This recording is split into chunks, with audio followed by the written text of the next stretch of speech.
We now come to the UQ, the Shadow Secretary of State, Tracy Brabham. Thank you, Mr. Speaker. And at the risk of getting a cold shoulder, I'd like to ask the Secretary of State for DCMS if she will make a statement on the government's plans for the future of the BBC licence fee. Nigel Adams, the Minister of Sport. Thank you. Mr. Speaker, I would like to reiterate the words of the Secretary of State yesterday and first outline the importance of the broadcasting sector and the value that we as a government place on it. Globally, the BBC is seen as a beacon of British values. It's one of the most recognised and trusted brands, reaching over 400 million people around the world every week. However, it is important to acknowledge, Mr. Speaker, that the media landscape is changing, as is the content and how we consume it. So set against that, there remain legitimate concerns that the criminal sanction for TV licence fee evasion is unfair and disproportionate, and indeed an anachronism.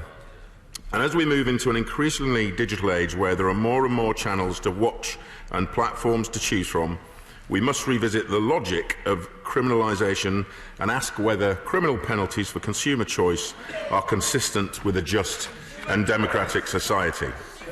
So we believe that it is right to look again at whether the criminal sanction is still appropriate.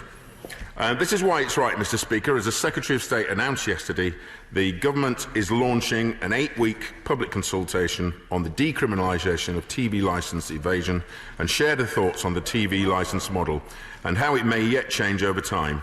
Mr. Speaker, the government will consider the results of this consultation when it's completed. Thank you, Mr. Speaker, for granting this timely and important urgent question.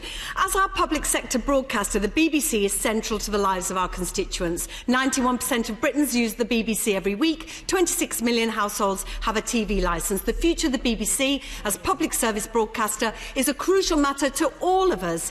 Yesterday, the government announced plans to look into the decriminalisation of non-payment of the licence fee. But decriminalisation wasn't mentioned in the Conservative Party manifesto. Prisons aren't overflowing with people locked up for non-payment. The courts aren't overwhelmed with non-payers. And last year, only 5 people were imprisoned for non-payment. So my question, Mr. Speaker, is why now, when there are so many other pressing matters on government time, especially as the government's own independent review carried out as recently as 2015 concluded, the current system is the most effective and the fairest way of funding the BBC. Convicting people through the civil courts could mean higher fines for vulnerable people and greater evasion. And the cost of transitioning to a new civil system could cost the BBC at least £25 million in lost revenue and set-up costs. Does the Minister think this is value for money? Does he believe the government has a mandate for such a drastic change to the primary funding stream of our public service broadcaster? Has the government made any assessment of the likely impact on the BBC's ability to carry out core functioning programme functions? And finally, Mr. Speaker, the Secretary of State said yesterday the BBC needs to be more transparent and accountable. But would he agree the government currently deciding who can and who can't attend press briefings, banning ministers from appearing on respected news outlets, do you think that they need to lead by example? And can he assure me that this announcement is not part of a deliberate strategy by the government to undermine an organisation with which it has been at loggerheads? I can give the Honourable Lady that absolute assurance that this is nothing to do with what she mentions. I would just remind her this is a consultation on whether it is proportionate and fair. We believe it's right to look again whether criminal sanction is the correct model for the licence fee evasion. What I would say is, I know she doesn't mind me saying, I know the Honourable Lady has some experience of not paying the licence fee, and as a character in Coronation Street, I understand, Mr. Speaker, what did go to prison for not paying it. So I don't think that was particularly fair and proportionate. We will obviously be consulting. There's an 8-week consultation. Many of the questions she raises are part of that consultation and the questions that are being asked. I'm sure she will be contributing to it, and I would encourage all members here and the wider public to make sure they make their views known. To bottom, Can I say to the government, through my honourable friend, that the question underlying all this is the one identified by the Canadian broadcasting pioneer Graham Spry, who said in 1930, I believe, the choice is between the States, United States, or the state. If any change to the BBC leads to its disappearance or vulnerability, there will be a great responsibility on anyone who's involved in that process. So can I suggest to him that in this consultation, we shouldn't compare the disadvantages of the present system with the advantages of an alternative, but the disadvantages of the alternative with the advantages of the present system. Well, the right honourable gentleman, the Father House, speaks with great experience on these matters, but this, I could just gently remind him what this consultation is about, and we believe it's absolutely right to look again at whether the criminal sanction is the correct model for licence fee evasion. That is where this consultation is. There will need to be a much wider and broader conversation going forward beyond 2027 as to whether the licence fee model is the correct model. The current licence fee model is guaranteed until the end of that period. Mr. Speaker, there are many criticisms that can be made by politicians and others, but the BBC is more than just its news output. In Scotland, we have the new BBC Scotland channel with a budget of only £32 million, despite Scottish licence fee payers putting in £311 million a year and only getting £249 million spent in Scotland. So despite their austerity budget, the broadcasting equivalent of DIY and ticky-tacky, they've managed to produce some great quality output against the odds with comedy, culture, debate night and the well-produced The Nine, but it's not sustainable. This needs to be funded properly. Scotland has already implemented a system where no one faces a custodial sentence for failing to pay their TV licence. But, Mr. Speaker, there is a clear, unmistakable pattern when it comes to this government and their attitude towards the media. This isn't Netflix. The BBC is not Netflix. Banning lobby journalists from press briefings, failing to participate in media interviews, and carefully cultivating a group of friendly journalists to pursue their narrow agenda is straight out of the Trump playbook. Many will be rightly concerned that the Tories now intend to use their majority to dismantle the scrutiny of public service broadcasting, having already forced the BBC to adopt social policies. So, what will this consultation do to ensure that monies raised in Scotland for public service broadcasting are actually fully spent in Scotland? Well, if I could just answer the honourable gentleman's earlier point. Ministers do talk to the public through a wide range of programmes every day, including on the BBC. This has always been the case and will continue to be so. And the lobby meetings happen twice a day, as he is aware. But I'll just remind him the media landscape is changing. For example, 5 years ago, a TV licence wasn't required to watch or download content on the BBC iPlayer. I hope that he does raise those issues and the concerns, rightly, that he has with the BBC in Scotland as part of this consultation. Sir Christopher Chope. Mr. Speaker, can I thank the government for its wisdom in bringing forward a consultation to remove an anachronistic privilege? And doesn't the hysterical reaction of defenders of the BBC speak for itself? Well, the BBC is an incredibly respected brand around the world. The honourable gentleman will be aware that the Prime Minister recently said the BBC is in fact a cherished British institution. Mr. Speaker, as a Yorkshire MP, the Minister will know how important the regional BBC, both local television and radio, is to our constituents and how they serve that role in the community. Especially, I remember in 2007 with the flooding we had, that they provided that public service announcement function. So what thought has been given to making that function very clear in the consultation so people fully understand what they're getting when they pay for their licence fee? I completely agree with the honourable lady. I had very close experience of working with the BBC regionally, and in particular when we had flooding as well. It's absolutely crucial that we have a BBC that reaches everywhere, and you know, they serve our constituents particularly well. I do hope she contributes to this consultation, but I would just remind her this consultation is about whether it's fair, criminal sanction is fair and proportionate when it comes to TV licence evasion. That is the remit of this consultation. Thank you, Mr. Speaker. What's being run by the anti-BBC forces in this is that the magistrates' courts are being clogged by the number of cases. Can I quote what the chair of the Magistrates Association said yesterday? He said changing it would make a minimal difference. Less than 1% of the time spent, it would be an insignificant difference. We would hardly notice it. So at this early stage of the consultation, will the Minister note that this idea that the magistrates' courts are overwhelmed by licence fee evasion is simply false? Minister.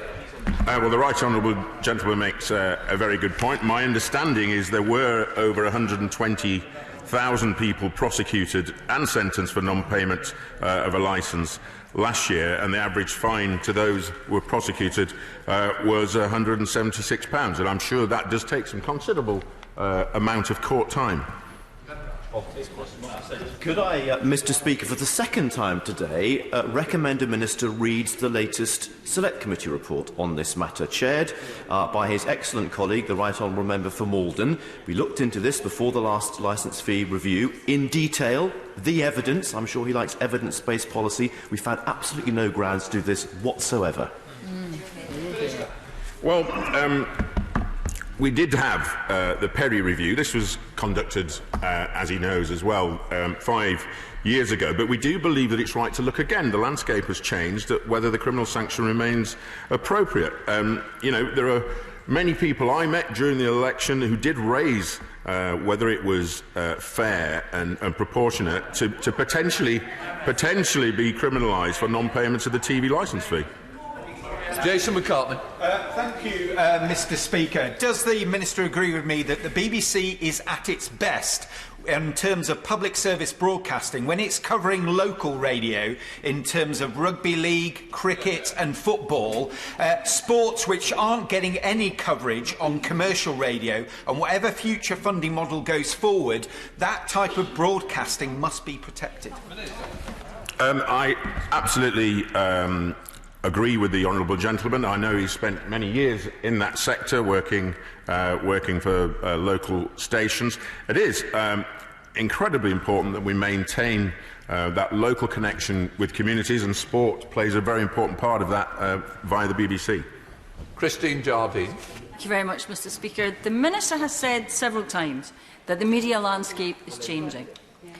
Would the Minister agree with me that the main driving force for decades in that developing media landscape has been the BBC? Yeah, exactly. iPlayer, Freeview. We are in a situation where, having called for this consultation and say it's happening, does the Minister appreciate that for a lot of people it calls into question the commitment to the licence fee and the commitment to the BBC as it is today? And for many of us, that is the concern, that this changing media landscape is being used as an excuse. Well, I don't agree on that point with the honourable lady. The broadcasting landscape is constantly changing. She's absolutely right, and it's only going to get faster. If I could just refer to some research that Ofcom gave, and it found that more children recognise the names Netflix and YouTube than they do the BBC. And this should be an eye-opener for all of us. You know, we on this side of the House believe the BBC is a beacon of British values, but we should be alive to the changes in the way people are consuming television. Smith. Thank you, Mr. Speaker. Will my honourable friend agree with me that the nub of this point is about fairness and proportionality? And if we are to have a free and open market in television, non-payment of the licence fee should be treated no differently to that of any other service. The honourable gentleman is correct. This is what this whole consultation is about, is to whether criminal sanctions are a fair and proportionate system in the current world that we live. Mr Speaker. When you consider demanding that the BBC takes on social policy in terms of the over 75s concessionary TV licence and now this consultation, how can the government say that this is about anything other than about an attack on public sector broadcasting and asset stripping the BBC? I'm not sure I could disagree with the honourable gentleman anymore. Frankly, the government is very disappointed with the BBC's decision to restrict the over 75 licence fee concession to only those in receipt of pension credit. We absolutely recognise the value of over 75 free TV licence, and we believe they should be funded by the BBC. It was alluded to by the Honourable Lady opposite that the BBC was responsible for Freeview. It's not free. You have to pay the tax to actually access other TV channels which have nothing to do with the BBC. And the younger generation, which is not actually represented very well in this chamber, do not watch the BBC anymore. So why should they pay tax? Well, the right honourable gentleman makes a fair point. That's why we're having this consultation. No doubt he will contribute to it, but younger people, and especially people I've spoken to over the last year, don't understand why they have to pay for a service that they don't use. And I think it's only right that we look at whether criminalising whether criminalising people for non-payment of the TV licence fee is fair and proportionate. I don't think the government minister really believes in the licence fee at all. But the truth of the matter is, nothing in life is free. Gavin and Stacey doesn't come for free. Strictly doesn't come for free. Sherlock, any of the great drama, comedy or documentaries, wildlife documentaries at the BBC, none of that comes for free. It comes free to air because everybody pays in and everybody gets something in return. It's a fundamental part of the way that we do things in this country. And the problem is, if you pull at a snag in a jumper, you end up unravelling the whole thing. And my worry is that that's precisely what the government intends. I have an awful lot of respect for the honourable gentleman, but I'm afraid he's missing the point of what this consultation is about. At risk of repeating myself, it's whether criminal sanctions for licence fee evasion is proportionate and fair. And I would encourage, and I'm sure he will be contributing to the consultation as well as on this House, and I'm sure he'll do it on many more occasions. Philip Davis. Mr. Speaker, if the BBC is as popular and as value for money as the Honourable Lady opposite and others say it is, then surely it has nothing to fear at all from going to a subscription model, because presumably everybody will be queuing up to pay their subscription because it's such wonderful value for money. The reason why the BBC are petrified of abolishing the licence fees because it may emphasise how unpopular the BBC is and how few people actually want to contribute. So can I urge the Minister to not, although I welcome this consultation on decriminalisation, to go further and stop this unjustifiable tax on people that they have to pay whether they want to watch it or not, which is unsustainable in the long term because of modern technology. And in the meantime, make sure over 75s don't have to pay it. Can I start by congratulating the honourable gentleman for his election onto the Select Committee. I know he's a huge fan of the British Broadcasting Corporation, and he's right. As we move forward into an increasingly digital age where there are more and more channels to watch and platforms to choose from, it's clear that many people consider it odd that you can be imprisoned effectively for not paying your licence fee. And on the over 75s free licence fees that he's just referred to, we do believe that is the responsibility of the BBC. Paisley. Thank you, Mr. Speaker. Isn't it a fact that the BBC has been great at undermining itself? It tells us that it cannot afford to spend £750 million on the licence fees for the over 75s, yet it can afford to pay 493 of its employees above their grade pay band. It can afford to pay 129 of them above the highest grade band, and it can only afford to pay 21 of them who are in the lowest grade band above their pay band. When is the Minister going to get this out-of-control broadcaster under control? Well, I think the BBC are very alive to this issue that the honourable gentleman raises. There have been a number of cases, really, in terms of pay equality that they're having to deal with, and I'm sure there will be many more of those cases going forward. But I'm sure you also appreciate the BBC is operationally independent from government. James Scotland. Thank you, Mr. Speaker. Surely this is an incredible opportunity for the BBC. The licence fee restricts its paying base to the UK. If it had a subscription model, it could export to the entire world. And as the Minister considered, its own prediction is to have a global audience of 1 billion people a week by the end of the decade. If just 5% of those people were to take out a subscription to the iPlayer at £6 a month, they'd recoup the entire £3.7 billion they get for the licence fee, but as export income instead of a tax on the British people. Well, the honourable gentleman makes some very good points, but we are talking about decriminalisation consultation here, not the future, how the BBC is funded. There has to be a conversation before 2027, when the current model is valid until, there has to be a conversation about what model is appropriate in a digital age for the BBC. Jeff Smith. Thank you, Mr. Speaker. We've rightly heard about the importance of the BBC's local and regional coverage. I'd just remind the Minister about the importance of its international coverage, the World Service, the world's most trusted news provider, and an important part of the UK's soft power. Now, the Minister said the media landscape is changing. He's absolutely right, and that is absolutely why public service broadcasting is under pressure. Now, at this time, surely the BBC needs our support more than ever. The honourable gentleman makes a very sensible point. The government strongly supports the BBC's mission to bring high-quality and impartial news to global audience and in some of the most remote places in the world, particularly where free speech is limited. They recently launched 12 new language services, and we very much support their approach in this regard. Sir Edward Lee. We have an open mind and move on. We're no longer the 1940s with the whole nation huddled around a single radio set. And this whole row about the licence fee for over 75s and this issue shows that we've got to really consider other options. Is it fair to impose a poll tax on elderly people just to watch television, when there's a whole mass of alternative things, morass you may say, and the same with young people? So can the government please have an open mind, a genuinely open mind, about moving the BBC into the 21st century on a subscription basis?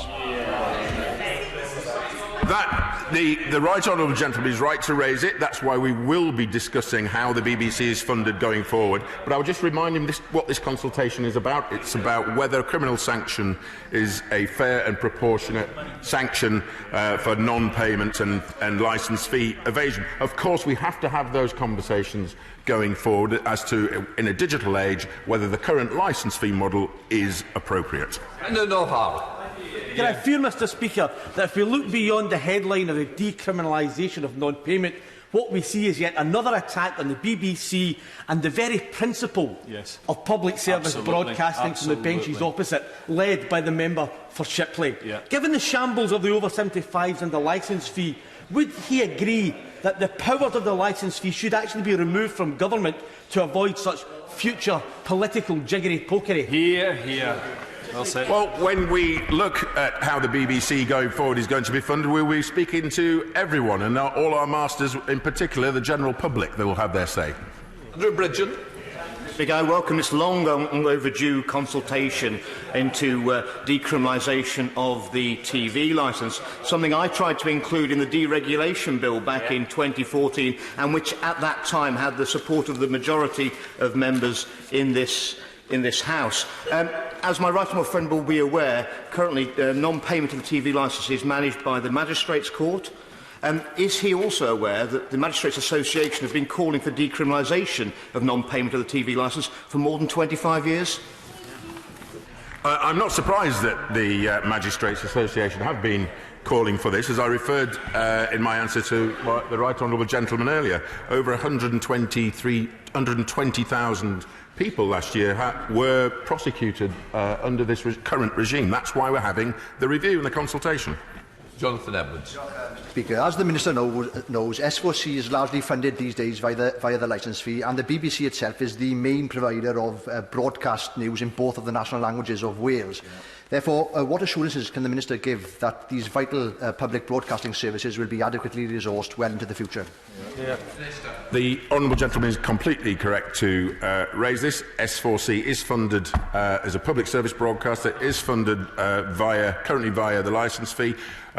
We will be having conversations starting for 2022 in terms of the next settlement, and clearly funding for S4C will form part of those discussions. Brendan Clark-Smith. Thank you, Mr. Speaker. The television licence fee can be a heavy burden to pay for some of the poorest people in our society. So could the Minister please tell me what the government is doing to make it easier for people to pay and so they can avoid this enforcement action in the first place?